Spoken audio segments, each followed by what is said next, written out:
ฮัลโหลฮัลโหลฮัลโหลกะลามีฮัลโหล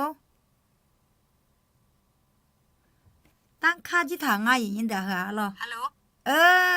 กะลาสามยันจะปะได้ยินแล้วนะคะ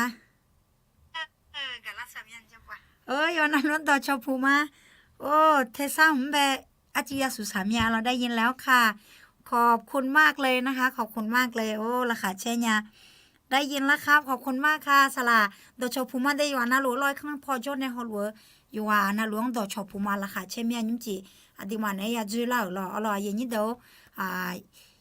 อยู่จีอยู่แล้วมาเศร้าสิคุยหรอหรอจูบิสิบิกามอเจียญาอร่อยอย่างนี้ด่าABS36เด้อก็ดูรอจีวิดีโอคลิปก็เกิดเราจะนั่งถอในยูดามาเดอร่อยขวาดูมาจออย่างน่านี่เชื่อนี่เชื่อนี่เชื่อเวลาช่างอย่างนี้เด้ออร่อยแต่ไม่แน่อันนี้พอรู้เด้อที่อะไรจากเก่าอร่อย27 28 29สิงหาคมอร่อยนี่เชื่อนี่เชื่อนี่เชื่อเวลาช่างอร่อยแต่ไม่แน่อันที่มาบาลาเสียงคนเนี่ยเฮมีนังเจออย่างเกิดละแท้ๆแล้วเฮบิสิบิกามอร่อยน่าเจอหลังเงจอดาวยบุยาอร่อยอยากจีรอบุรุษรอไข่บุรุษก็ยาเออเดียวนะลูกกระซัดแต่เล่นในถุงมาล้อลงมาก็หลังนี้พอจนในเชียเดี๋ยวเรายังมีบุตรจีนี่อร่อยโซซาลาเนี่ยอร่อยแต่เดี๋ยวราคาเช็คห่อหอยเราอร่อยที่ไม่แน่ราคาเชมีอร่อยอย่างนี้เดี๋ยวยุ่มจีอร่อยยุ่มแล้วก็ยำละค่อยอย่างนี้เดี๋ยวอร่อยก็ยุกเล่าก็ก่อนหน้านัวอาเพบอแม่แล้วก็อุจังรถถาเลยอร่อยอดีมาแบบอร่อยนัวอาเพบอแม่แล้วอย่างนี้เดี๋ยวคุณเป็นคนที่มีคุณค่านะคะเป็นคนที่มีคุณค่ามากๆเนาะง่าอัพเพบอมานัวอัพเพบอแม่แล้วเราอร่อยอย่างนี้เดี๋ยวให้ฮือกังอร่อยง่า เผื่อบอแม่และบทเรียนเฮกาดิมาเยอะสิคุยรอเราย่อแล้วยังยุ่มแล้วดิมาเนี่ยกาอยู่เกินนี่ก็ดูแหลมหลักมาอร่อยขอสิญญาหน้าขุมยาแม่และกังจิจะซ้อมหมอยาอร่อยอย่างนี้ดูยุ่มขายุ่มสักขาเฮยามเบะนักก็ถิ่มดูลาถากังยากาเลยอร่อยนักก็ลอมาสิยอจอลอมาสิมังเงินน่ะอายุพังอ่ะเฮเปียวหมอเปียวลอมาสิขอชวนในชวนเชลานานักก็และหูรู้แม่หลอนนักก็โรคบางอย่างเนาะ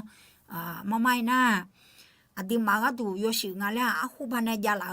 เจ๋งเลยอย่าเองรออาหูน่าหายสังยาตัวมันก็หอบบุรอร่อยขอยุ่มน่าเฮชั่วโมงชั่วคาเดอที่เจมาสั่นอยู่ยาเดอเชยังงาแล้วเนี่ยมันว่าจากกูเดอเชยาแล้วมาสิญญาขอยุ่มน่าอมยานี่ผัวละลุงอร่อยเธออาจจะนะก็งาน่าอย่างนี้เด้อโรคซึมเศร้าและไงอย่างนี้เดี๋ยวเราโรคซึมเศร้าอันน่ะเบอยาจียามาโลยาจียาชิเชื่ออย่างยาจียาอูเล็กจีมายาจียามาโลยาจียาเพื่อเธอยาจียาชินาโกหน่อเลยนะให้รู้ว่าชีโลมังเงอมาชีโลมังเงอเด็กเขามาเด็กหมดแล้วแกให้เขารู้ว่าจริงอาการลองอันไหนสั้นหรือไงมาอย่างนี้เดี๋ยวนะก็ดิมาโยกันเอาวันเช้าจื้ออู้งอ่ะเจเธอไม่แน่จื้ออู้ไงอย่างนี้เด้อล่ะเธอซึมเศร้าก็เธอเดจากกูเดอเนี่ยอู้ยังอะไรยุ่งวัยรุ่นเดอวันเช้ามันเจอยู่ฮะลาเสโมมาเดโมมันก็น่าชงอังมันนูเพลมันนูกาวฮังเจ我们这长得破了嘛อย่างนี้เดี๋ยว那个อะไรดีมาช่วยหาดีมาอยู่เจอช่วยหากันเช่เปียรูเธอดีมายาสังเกตไงอะไรไม่เนี่ยนะเฮมาเนี่ยจุญานี่มาขุมญานี่เงินนะชีกะกันนี่ก็เลยไงว่ามีอะไรดาราโลตลกมือเดือชอบไปละเดืออยู่ละเสียโรคซึมเศร้าที่ผมเป็นอยู่ให้ท่านได้ชาวว่ามีอันนี้จ้าลุงอย่างนี้ด้อะไรนะที่ไม่เนี่ยสาเหตุเธอกรมอนามัยโลกในสรุปตาละไงอะไรไงยุ่มนะโลกหลายเลยอะไรเฮก็อาการเนี่ยละไงอันน่ะเจรอยมาแล้วกูเจเฮก็เนี่ยยมาแล้วอุจังเยทังตั้งแต่เจนะรอจีละค่อยก็จากก็เจอย่างนี้ด้ยเจมันเจมาดารอจีที่ยอจีละค่อยมาดาเจเชดีเชซาเดียมงอะไรน่าโรคซึมเศร้าเปียงนั่งมังดามอยตัวแต่เชแม่แล้วไงเฮเปียงอย่างนี้ด้อะไรน่ะส่วนหัวเนี่ยยด้วยเจหัวชนเนี่ยมาได้ตายเนี่ยเฮเปียงอยู่หาแต่จมูกเลยชนเนี่ยจเคยน่าสัตว์ดอไม่อยากเข้าสังคมไม่อยากมีความสัมพันธ์อะไรกับใครแล้วเฮเจเปียงเราจดจีละคุยเมียนะกันในร่างงานนะดังเปเจนะจดจีก็จะก็กองเนี่ยนี่เจติเจนะ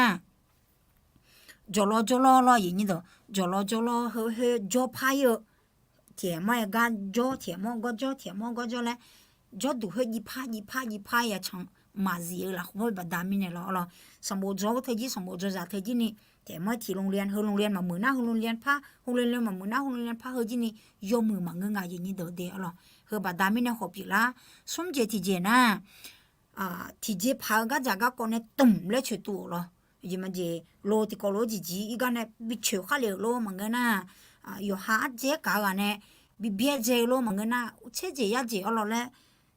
ลองแต่นี่ชกวิเหตุการณ์ที่ผมไปแล้วทำผัวเนี่ยยาทำผัวนะคุยนึกมั้งละเดือดเลี้ยวคุยเราเธอบัดดามิเนี่ยของเงืองาเจเรานะปัญหาเศรษฐกิจนะเบอร์เจกะเจข้าวกันเนี่ยก็จะก็ดูละถึงเจที่เจนะเราก็รู้มือมาเขารู้เจมาแล้วเฮเจเปียวมาแล้วเนี่ยพิจารณาพิวลงทุนเนี่ยเรานะเห็นอยู่หาลงทุนเนี่ยนะเฮรู้มาเปียเขารู้มาเปียนะเบอร์생아 퓨 험냐니 라제 험냐니 너왜 호세 아주 좀 밤시면 아 퓨 라자지매 에허 바다미네 호피 라냥 알아 록 심사우 더데 알아 나가지 디제나 요즘아지 라 홀포 호르몬 레야 엥 알아 호르몬 회파 호르몬 파나 버자 데레오네 체 숨고 흐라 호나 버자 레서냥 알아 허다 제나 버จากกูเลยเปลี่ยนเมียเรานะฮอร์โมนเธอเจ็บพังอย่างนี้ด่าศีรษะเจ็บพังเรานูเลโดลาเทซาพาลาเราละทางอีจุยเลมสิจำจุเลมสิเธอพาลาเธอ แต่แปลกแล้วล่ะเฮอตาพะเจนะเบอจากกุกุยชอกกะละชอกกะเดเจยงนะเบอชอหมอพะหมอยงะลอซะสุจกันอคุพิวโดอยู่มาอยู่คะญะอายะๆแลงกันนะบงกะละงะนะอะนะกูมากะละละเฮเชจิยะจิไวทองฮอร์โมนเธอพากันเนี่ยขอซึมเศร้าผิดละยังไงเจ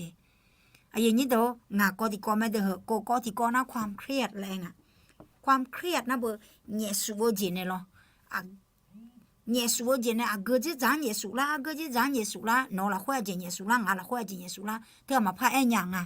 ไอ้คนเงี้ยสูละจีเนี่ยกดดันความเครียดเธอจีเนี่ยคนเนี่ยผิดละยังไงแรงไงอย่างนี้เด้อก็เฮกูเจละขั้วไอ้อย่างนี้เด้ออะดึมาโยกานะลูโยเจนะลูอย่าทำผมยาเงืมยาละที่กาจื้อที่กาที่เจนะอย่าทำผมยาอย่างนี้เด้อมาเจเจเนียเบเนี่ยปัญหาเศรษฐกิจว่ามาเจเจเนียเบรถเจียก็จะก็มาเจเจเนียเบเฮก็ให้ละเฮกูเจลูมาเจเจเนียจีแต่อันเดียอย่างนี้เด้ออ๋อแต่ไม่เนี่ยเฮสิญญาณหุ่นยาแม่เอลวยอยู่จีละเฮก็จะก็ยาญาลูอันที่หามาบิยานี่ก็ตัวอยู่จังพังอ่ะมันก็น่ายาจีเลยนี่ก็ตัวอยู่จังพังอ่ะและหุ่นยานี่ก็ตัวยุ่งจีเฮกับบิมอมีอะไรอย่างนี้ตัวจีไม่เนี่ยน่าก็โลกซึมเศร้าเหรอมุดสีสังเลยลันนาสีดูเลยเทเนเทผู้เฮเดมาเงือมิเนี่ยหรอนึกมาละห้วยนึกละห้วยน่าก็ปีกับดามิเนี่ยอ๋อดงเงกันเนี่ยขอยายังเดี๋ยวเจเด็กกันเนี่ยขอยายังบัดามิเนี่ยอดีมาย้อนยานี่ก็ดูสิญญาเนี่ยหุ่มข้าและคู่ชมาละอ๋ออะเกิดจะจังเนี่ยมาขาดเดอ๋อน่าอย่างนี้เด้ออ๋ออายุยาจังละฮะเฮปีละเงินนะอายุจังพังอ่ะเฮคนเนี่ยอายุมาไม้กูเจอายุมาเนี่ยสรุปละง่ะอ๋ออาตั้งแต่เจนะหมอเนี่ยยาจะส่งอะไรอย่างนี้อดีมาอายุชัวดีมังสิญญานะก็เฮสิญญาดีมังโอชญาคนเนี่ยที่ปรึกษาแล้วขอเอาที่ก็ขอเกิดเนี่ยแต่น้าหมอแล้วยังเฮจะจังจอจีละเด้อนักจิตวิทยาแล้วจอหมอแล้วจอสลาวลาซาเฮจะจังจอจีละเด้อจงอ่ะเฮเดเนี่ยจงอ่ะอย่างนี้เด้อจอเนี่ยอยู่หาเปียเจจะส่งไงที่จอมายากูอ่ะอย่างนี้เด้อเมียเนื้อกูนั่งอ่ะชอบอ่ะแล้วหัวลังอ่ะหาลูกไอ้น่าแล้วเนื้อเด้อจงอ่ะที่ไม่แน่เฮหมอจะก็อย่าปรึกษาอ่ะน่าจีบาสารเสพติดคาเฟอีนฮักจีจีบามายาโฮมาเธอลิโพโลM150แล้วยาเมลหันแล้วยาเฮลูกไว้ว่าคาเฟอีนอะไรอย่างนี้เด้อตัวลูกไว้มายาดองอ่ะจีบ่หุ่มมีกือจังอ่ะน่าจียาจังอ่ะน่านี่เจที่เจน่ายาจังอ่ะหมอจะก็ยาจาน่าอยู่หายาโฮซายาอยู่มึงอ่ะอยู่แดงอ่ะเดยาอยู่ข้าเลยอ่ะนาลียอเทกูชั่วโมงเนี่ยชั่วโมงละแล้วน้อยยาอยู่ยังอ่ะน่าจ้าจียมมือเจียจ้าจืคุพิวโดนี่ก็ดูออกกำลังกายแล้วขอยาจังน่าน้องเยซูเล่าจีคนมาเป็นเยซูเนี่ยอยู่จังพังอ่ะแหละยาคลายเครียดนะอย่างนี้เด้อน่าสุเอลเลยจิบาโลคาเฟอีนเธอมายาดองน่า有劲了会หนู有劲了会别穿下就那有劲的个公呢กำลังใจบีเบียยาฮอซาดังอย่างนี้เดี๋ยวเดี๋ยวนะกูเจที่จะก็มึงจริงไงหมอเมียยายังพ่อเจยังไงอย่างนี้เดี๋ยวอาจะมีเชมีเบอร์ลาถังลานาลาเจลาถังลานาลาจริงแบบยายังยายังอย่างนี้เดี๋ยวยายังไข่ยายังที่ไม่แน่เฮอสิญญาหน้าขุมยาแม่เฮอบิสิญญาหมอยาน่าพระอีจากเลยน่าอีน้องเลี้ยงเรากันเนี่ยจิจะทำสิ่งเดียวนี้เดี๋ยวโอเคพระอีจากมาจิยกข้ออีมายุ่งเจียน้าเผื่อบอแม่และกันเนี่ยกับบีมอยากันเนี่ยจ่าคุยอุศเหกันอาจจะไม่แน่เฮลาถังลานาลาเจเนี่ยยังพอยงานน่ะเฮโลกซึมเศร้าเดี๋ยวน่าอยู่ลาเสเลยอยู่ลานาเลยเฮเมียหนึ่งมิเนี่ยเฮเดี๋ยวยังพองแต่ไม่แน่ยิ่งจีอยู่ข้ออีมาน้าเผื่อบอแม่และถึงในกับบีมอยาเผื่อบอแม่และกันเนี่ยสิลานามีเยเนี่ยแบ่งเนี่ยเดี๋ยวมันเบื่อเนี่ยละมิเนี่ยดังแบ่งเนี่ยมีเยอะเสร็จมีเยอะจงยัง ดูเนี่ยดิมังเบเนล่ามิเนี่ยนัวอาเพบอแม่และบิสิมาเดอลออาเพมาบอญาและบินล่าอาเจเจลาและน่ะอลออย่างนี้เด้ออลออาเจเจญาอดิมังอาเพมาบอญาและบินล่าอุชเอเลอุคนแม่อลอจอจีกะจากะกอดูลาเงมาเศรษฐกิจโลอาเจโลโหดูลาเงมาอลออดิมังอาเพมาบอญาและบิสิลาอลอบินล่าทโลนล่าเงอลออาเพมาบอญาและล่างาเจเจปิลาญางาน่ะนุมาเพอลออย่างนี้เด้อนุมาเพอเปียลังอาเจนุมาเพงที่จอกาอยากกูสมบูรณ์มาตีเรียชิวละคุยตาคนมีเนี่ยงาจอกาอย่างนี้เดอนมาอยู่กานาลูอาชอดอาเจน่าหาเนี่ยนุมาเพตาคอเลยตาอะไรน่าหาเมียงอะไรเนี่ยดูมาคนนี้นุมาเพตาคอแล้วรู้ตาอะไรช้าในการพูดช้าในการโกรธแต่เราที่มีเนี่ยนุมาเพลังที่จอดมาอยู่ยาจังอาแล้วยาสิยังอาล้อน่ะว่าช้ากันนุมาจีอังลังอะไรเฮจิเราอัพเพมาบอญาและหนูละไงขอกามาเทสมบูรณ์มางานด้วยใจละคุยถ้าคนที่โศกเศร้าก็เป็นสุขเพราะว่าเขาทั้งหลายจะได้รับการหนุนใจเจอเราเฮจิว่าช้ากันยาและหนูเดี๋ยวนี้ราคายะเช่แม่และมาเทดูมางานด้วยใจละคุยถ้าจิมิเนน่าอยู่มีเยเนเบียจังจัดแต่และทางเราจะพับเปล่ายังเสียนะมีอันนั้นเอาเจเปล่ายังเราอัพเพมาบอญาและหนูละไงเดเรามีอันนั้นเอาเจมีอันนั้นยังไงที่จอเรากลาตีดูมางานด้วยใจนี่เช็คกูละคุยถ้าอดีนึกมาเหยที่กานึกมาลาเพลอุตะที่กามีอันมานานี่ที่ก็เลยเวกาละคุยเด็กเข้าแล้วเลยถ้าเราอย่าอิจฉากันเลยเราอย่าอวดตัวอย่ายั่วโทสะกันและการที่นึกมาเพลนี่ดูมาจังนี่เด็กตาเข้าเลยจีทำแม่อร่อยอย่างนี้เด้อนะอาเพมาบอญาและหนูละไงจีพัดยังไงสินะกัวจีอร่อยอิสยาเดมาเชดิเดียเชลาคุยถ้ากูเด